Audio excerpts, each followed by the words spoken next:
안녕하세요. 오늘 여러분께서 보내주신 자료, 이걸 바탕으로 기독교 신앙의 정말 그 핵심, 바로 예수님의 본질, 그리고 삼위일체 개념에 대해서 좀 깊이 파고드는 시간을 가져보겠습니다. 네, 안녕하세요. 이 자료들이 기독교 신앙의 어떤 근간을 이루는 어쩌면 가장 중요하다고 할 수 있는 그런 질문들을 정면으로 다루고 있더라고요. 맞습니다. 그래서 오늘 저희 목표는 이 자료가 뭘 주장하는지 또 그 논리는 뭔지 명확하게 파악하고 그 의미를 같이 좀 생각해 보는 겁니다. 네, 오늘 다룰 주제들이 사실 기독교 신학 안에서는 정말 뭐랄까 수세기 동안 논의되어 온 그런 깊고도 중요한 내용들이죠. 그렇죠. 때로는 이게 상당히 복잡하게 느껴질 수도 있는데 오늘은 철저하게 이 자료의 관점에 좀 집중해서요. 그 맥락이랑 핵심 주장을 차근차근 풀어가 보도록 하죠. 좋습니다. 자, 그럼 바로 시작해 볼까요? 우선 이 자료는 기독교가 뭐냐, 이 정의부터 제시하고 있어요. 네. 사전적 의미로는 예수가 그리스도임을 믿는 종교다 이렇게 말하면서 한 걸음 더 나아가서 기독교인은 이걸 그냥 머리로 아는 걸 넘어서 성령으로 믿는 사람이다 이렇게 설명을 하네요. 아, 그 부분이 흥미롭죠? 네, 로마서 8장 9절을 인용하면서 성령의 역할을 굉장히 강조하는 것 같아요. 이 성령으로 믿는다는 거, 이게 그냥 지적으로 동의하는 거랑은 어떻게 다르다고 이 자료는 보는 걸까요? 아주 중요한 지점을 짚어주셨어요. 이 자료가 성령으로 믿는 것, 이걸 강조하는 이유가 제 생각에는 신앙을 그냥 지식 쌓는 거나 논리적으로 그렇구나 동의하는 거 그 이상으로 보고 있기 때문인 것 같아요. 자료의 뉘앙스를 좀 보면 뭐랄까 머리로 이해하는 걸 넘어서는 어떤 내적인 확신 아니면 영적인 체험 이나 깨달음, 이런 요소를 포함하는 믿음을 의미하는 것 같습니다. 그러니까 객관적인 사실에 대한 동의랑 성령을 통해 주어지는 주관적이면서도 확실한 믿음, 이걸 좀 구분하려는 거군요. 네, 그렇죠. 이 자료 관점에서는 후자가 진짜 기독교인의 조건이다. 이런 얘기죠. 그렇군요. 단순 동의가 아니라 성령을 통한 내적 확신이 중요하다. 그럼 그 믿음의 구체적인 내용은 뭘까요? 자료는 믿음의 핵심 내용으로 크게 두 가지를 강조하던데요. 네, 맞아요. 첫째는 예수 그리스도께서 우리 죄를 위해 십자가에서 죽으시고 부활하셨다는 사실. 이걸 자료는 예수님의 인성, 그러니까 완전한 인간 되심이랑 연결시키고 있고요. 네, 인성. 그리고 둘째는 바로 그 예수님이 하나님이시다라는 사실, 즉 그분의 신성. 신성. 그렇죠. 이 두 가지 인성과 신성, 이걸 모두 온전히 믿는 게 기독교 신앙의 본질이다. 이렇게 주장하는군요. 맞습니다. 그리고 이 주장을 뒷받침하려고 핵심적인 성경 구절 두 개를 딱 제시하고 있죠. 네네. 첫 번째가 마태복음 16장 16절. 그 유명한 고백 있잖아요. 주는 그리스도시요 살아계신 하나님의 아들이시니이다. 네.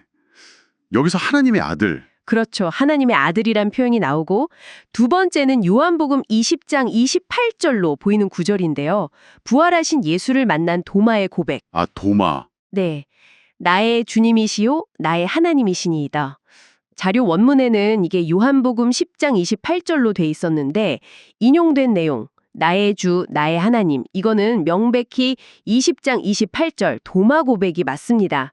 아마 기록 과정에서 작은 오류가 있었던 것 같아요. 네, 그 극적인 장면이군요. 도마의 고백. 근데 흥미로운 점은 자료가 하나님의 아들이라는 베드로 고백이란 나의 하나님이라는 도마 고백을 이렇게 나란히 제시했다는 거예요. 그렇죠. 이 두 고백을 같이 인용하면서 자료가 특별히 강조하려는 게 있을 것 같아요.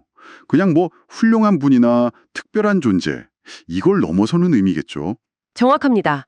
이 자료가 이 두 구절을 이렇게 같이 놓은 의도는 예수님의 완전한 신성, 이걸 강조하려는 걸로 보여요. 완전한 신성. 네, 하나님의 아들이라는 표현만 가지고는 자칫하면 예수님을 피조물 중에 그냥 제일 뛰어난 존재, 이 정도로 이해할 여지가 혹시 있을 수 있는데 여기에 나의 주님이시요 나의 하나님이라는 도마의 직접적인 고백, 이걸 딱 더함으로써 예수님 자신이 바로 우리가 경배하고 믿어야 할 대상, 즉 하나님 본체이시다. 이걸 명확히 하려는 거죠. 아하. 그러니까 이 자료의 관점에서 보면 예수 그리스도를 믿는다는 건 그분이 우리랑 똑같은 인간, 완전한 인성으로 오셔서 죽고 부활했다는 사실, 그리고 동시에 그분이 태초부터 계신 창조주 하나님, 즉 완전한 신성이시다라는 사실까지 온전히 받아들이는 것, 이걸 의미하는 거예요. 둘 중 하나라도 빠지면 안 된다. 네, 온전한 믿음이 아니다. 이런 강한 주장이 담겨 있는 셈입니다. 인성과 신성,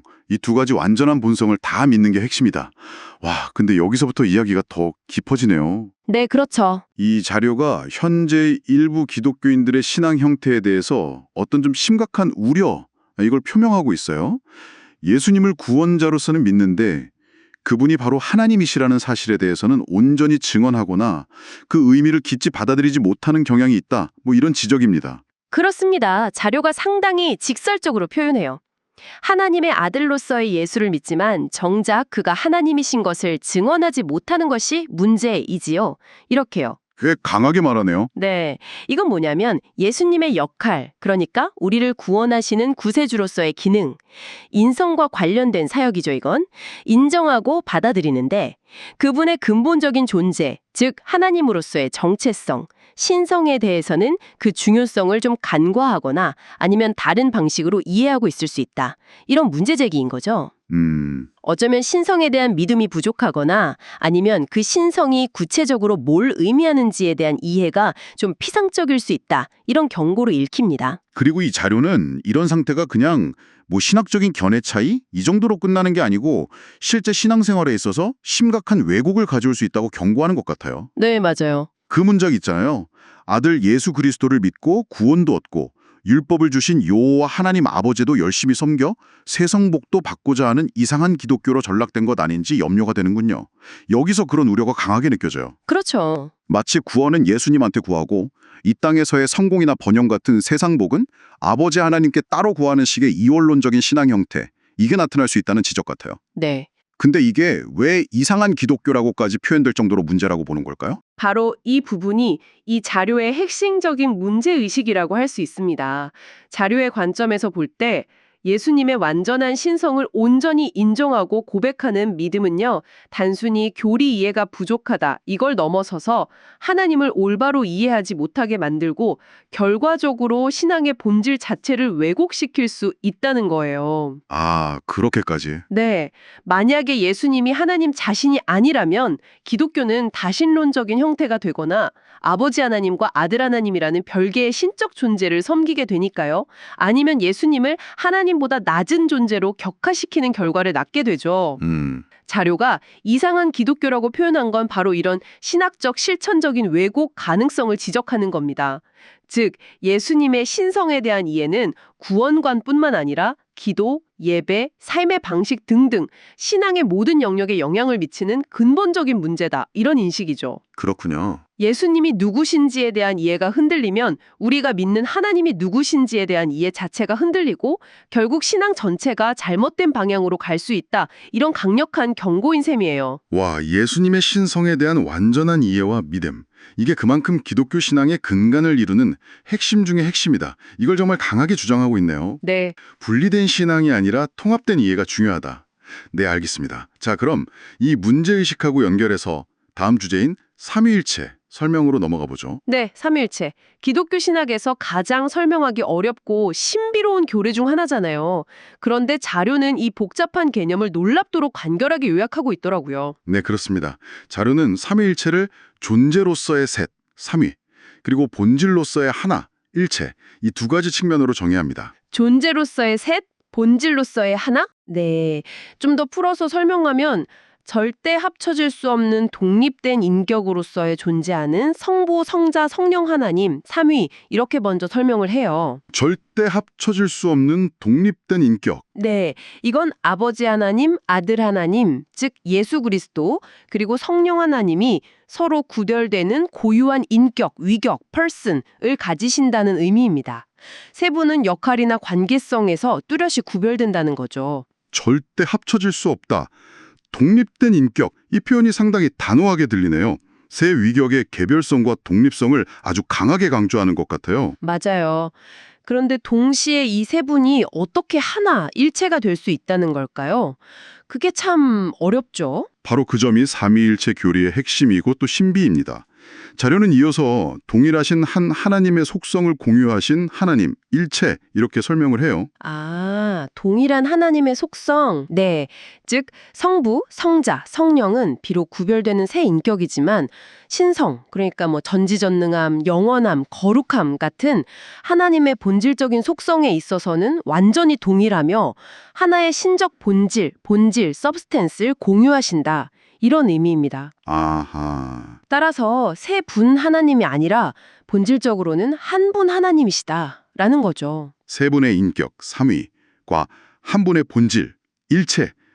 참으로 역설적이면서도 깊은 개념이네요. 그런데 자료는 이 중요한 개념에 대해서 너무 길어서 오늘은 여기까지 라면서 설명을 딱 마치더라고요. 네, 맞아요. 왜 더 자세히 설명하지 않았을까요?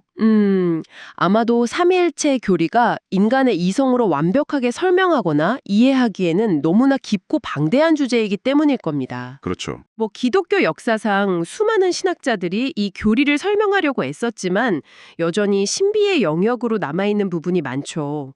자료 작성자도 이 점을 알고 이 글의 주된 목적, 즉 예수님의 신성을 강조하는 데 필요한 만큼만 간략하게 소개하고 넘어간 걸로 보입니다. 아, 그럴 수 있겠네요. 하지만 중요한 점은 비록 설명은 짧았지만 예수님의 신성을 강조하는 바로 그 다음 맥락에서 삼위일체 개념을 언급했다는 사실 자체예요. 그렇군요. 순서상으로 볼 때 예수님의 신성을 강하게 주장한 직후에 삼위일체를 언급했다. 여기엔 분명한 의도가 있어 보입니다.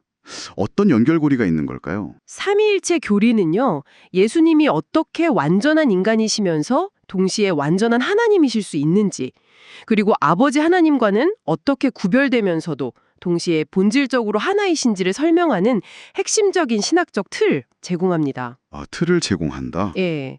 만약 삼위일체 교리가 없다면 예수님의 신성을 주장하는 건 논리적으로 큰 어려움에 부딪힐 수 있어요. 따라서 이 자료가 예수님의 신성을 강조한 뒤에 곧바로 삼위일체를 언급한 건 예수님의 신성은 바로 이 삼위일체라는 큰 그림 안에서 이해되어야 한다는 점을 암시하려는 의도로 해석할 수 있습니다. 즉, 예수님의 하나님 되심은 그냥 단독적인 주장이 아니라 기독교의 하나님 이해의 근간인 삼위일체 교리하고 불가분하게 연결되어 있다. 이걸 보여주려는 것이죠. 알겠습니다. 예수님의 신성은 삼위일체라는 틀 안에서 이해해야 한다. 자, 이제 자료의 마지막 부분으로 가보겠습니다. 여기서는 다시 한번 예수님의 신성에 대한 믿음이 얼마나 결정적으로 중요한지 이걸 강력하게 강조하면서 마무리하는 것 같아요. 요한복음 8장 24절을 인용하고 있는데요. 네, 맞습니다. 요한복음 8장 24절, 예수님께서 자신을 믿지 않는 유대인들에게 하신 매우 중요한 말씀이죠. 네. 그러므로 내가 너희에게 말하기를 너희가 너희 죄 가운데서 죽으리라 하였노라. 너희가 만일 내가 그인 줄 믿지 아니하면 너희 죄 가운데서 죽으리라. 여기서 핵심은 내가 그인 줄이라는 표현입니다. 내가 그인 줄. 네. 자료는 친절하게 괄호 안에 하나님인 줄이라고 부연 설명을 덧붙였는데 이건 구약 성경에서 하나님께서 자신을 나타내실 때 사용하신 스스로 있는 자, I am who I am 이라는 표현 있잖아요. 출애굽기 3장 14절. 이걸 연상시키는 강력한 자기 선언으로 해석한 거예요. 아, 즉 예수님께서 이 말씀을 통해서 자신의 신성, 자신이 바로 하나님이심을 직접적으로 드러내셨다. 이렇게 이 자료는 보고 있는 거죠. 그렇다면 이 구절의 의미는 정말 충격적일 정도로 강하게 다가오네요. 예수님 스스로 자신이 하나님이라는 사실을 믿지 않으면 그 결과가 죄 가운데서 죽는 것, 즉 구원받지 못하는 것이다. 이렇게 말씀하셨다는 해석이니까요. 네. 앞서 언급된 이상한 기독교에 대한 우려와 이게 직접적으로 연결되는 것 같습니다. 정확히 그렇습니다. 이 구절을 자료 전체의 맥락, 특히 예수님의 신성을 온전히 증언하지 못하는 것에 대한 우려와 연결해보면 이 자료가 얼마나 예수님의 신성에 대한 믿음을 중요하게 여기는지 정말 분명해집니다. 네. 이 자료의 관점에서 보면 예수님이 누구신지, 특히 그분이 하나님 자신이라는 사실을 믿는 것은 단순히 신학적으로 동의하냐 마냐의 문제가 아니라 영원한 생명과 죽음을 가르는 구원의 핵심 조건이라는 겁니다. 핵심 조건. 네. 예수님을 단지 위대한 스승이나 구원자로만 여기는 것을 넘어서 경배와 찬양의 대상이신 하나님 자신으로 믿고 받아들이는 것이 죄로부터의 궁극적인 해방과 영생의 필수적이다. 이런 강력한 메시지를 전달하고 있는 거죠. 선택사항이 아니라 필수로 보고 있는 겁니다. 그리고 자료는 마지막에 임마누엘이라는 단어를 딱 덧붙이면서 끝을 맺어요. 네, 임마누엘. 이사야서에 예언되고 마태복음에서 예수님 탄생과 연결된 이 이름, 하나님이 우리와 함께 계시다는 뜻이죠. 이것 역시 예수님의 신성을 강조하는 맥락에서 이해해야겠군요. 맞습니다. 임마누엘은 예수님의 존재 자체가 바로 하나님께서 인간 세상에 직접 오셔서 우리와 함께 거하신다는 그 약속의 성취임을 나타내는 이름이잖아요. 네. 자료의 가장 마지막에 이 단어를 배치한 것은 결국 예수 그리스도를 하나님으로 믿는 믿음이야말로 하나님이 우리와 함께 하신다는 복음의 핵심을 붙드는 것이고, 이 신앙 고백 위에 기독교의 모든 것이 세워져 있다, 이걸 최종적으로 각인시키려는 의도로 보입니다. 아, 예수님의 신성은 그냥 추상적인 교리가 아니라 우리와 함께 하시는 하나님의 구체적인 임재와 연결된다는 것을 강조하는 것이죠. 자, 오늘 저희는 여러분이 제공해 주신 자료를 통해 기독교 신앙의 핵심 정의부터 시작해서요. 예수님의 이중적 본성, 인성과 신성, 특히 그분의 완전한 신성을 믿는 것의 중요성에 대한 자료의 강한 우려와 주장, 그리고 간략하게 소개된 삼위일체 개념, 마지막으로 예수님의 신성에 대한 믿음이 구원과 직결된다는 강력한 메시지까지 쭉 따라가 보았습니다. 네. 이 모든 내용을 관통하는 이 자료의 핵심적인 주장은 결국 예수님이 누구신가, 특히 그분의 완전한 신성에 대한 올바른 이해와 믿음이 기독교 신앙의 절대적인 기초이자 구원의 열쇠다. 뭐 이렇게 요약될 수 있겠습니다. 네, 아주 정확한 요약입니다. 오늘 살펴본 이 자료는 예수님의 완전한 신성, 그리고 삼위일체라는 특정 신학적 교리에 대한 분명하고 확고한 믿음, 이걸 기독교인의 정체성, 나아가서는 구원의 필수 조건과 매우 강하게 연결짓고 있다는 점이 특징입니다. 그렇죠. 자료가 제시하는 논리나 성경 구절 인용 방식은 전부 다 이 핵심 주장을 뒷받침하기 위해서 세심하게 구성되어 있다는 느낌을 받았어요. 네. 오늘 저희와 함께 이 자료의 관점을 깊이 살펴보시면서 여러분께서는 스스로에게 이런 질문을 던져보실 수 있겠습니다. 예수님의 본성이나 삼위일체와 같이 신앙의 근본이 되면서도 동시에 이해하기 어려운 이 교리들에 대해서 이 자료가 제시하는 특정한 해석과 강조점을 접하는 것이 나 자신의 신앙의 기초를 돌아보고 이해하는 데 어떤 의미를 가지는가? 좋은 질문이네요. 그리고 이것이 나의 신앙 여정에 어떤 질문이나 성찰을 던져주는가, 뭐 이런 것들이죠. 이 질문에 대한 답은 딱 정해진 것이 아니라 여러분 각자의 계속되는 탐구와 또 묵상을 통해서 더 깊어지고 풍성해질 수 있을 것입니다.